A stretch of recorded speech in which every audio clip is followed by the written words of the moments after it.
Lots of symbolism going on recently with regard to the moon, and I want to go ahead and talk about this and have us start to discern this as a body. Recently, we discerned together as a body when God's holy days actually are, because what we were finding is that God's new moon is what marks his months from new moon to new moon. That's 1 month.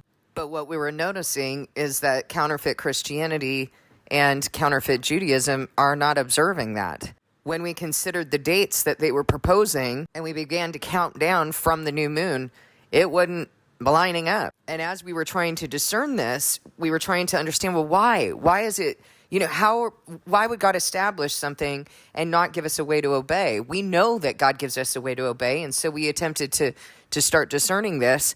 And Amanda posted one day, well, no one can mess with the moon, huh? That makes sense that God would have implemented this, new moon to new moon being 1 month because man can't mess with the moon. And that's exactly right. And so that led us as a body to start discerning, well, when did God's calendar begin?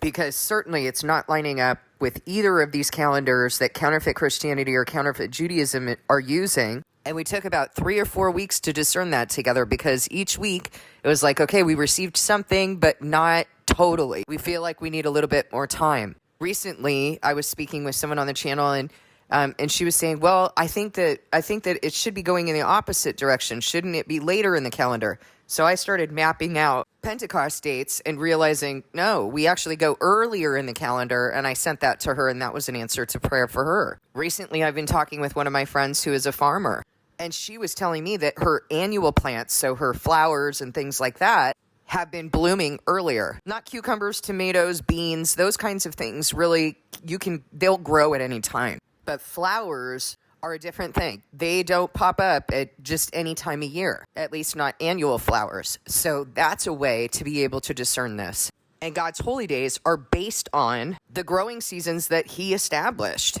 So all of this being around the moon. Today in the news, I'm seeing that an Indian spacecraft called Chandrayaan landed on the moon.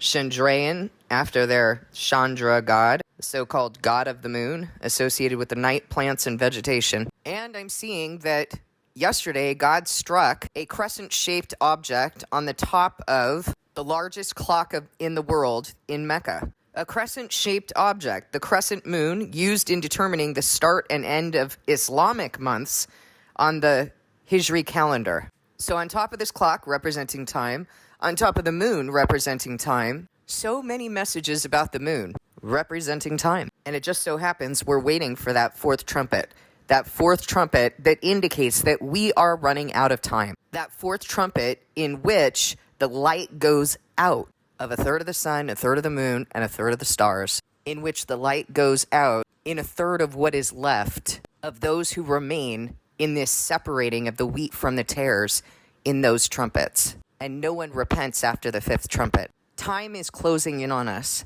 I've been talking to you about it for a while, but everything that I talk about, everything that God has me talk about, he shows us, he reveals to us in the physical that what I'm saying is true. And more importantly, that what he has said to me that I am saying is true. And in fact, that's the only thing that matters.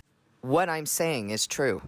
Time is closing in, and we need to be paying attention to what God is doing to warn us, to speak with us, and to confirm what his messengers are saying right now.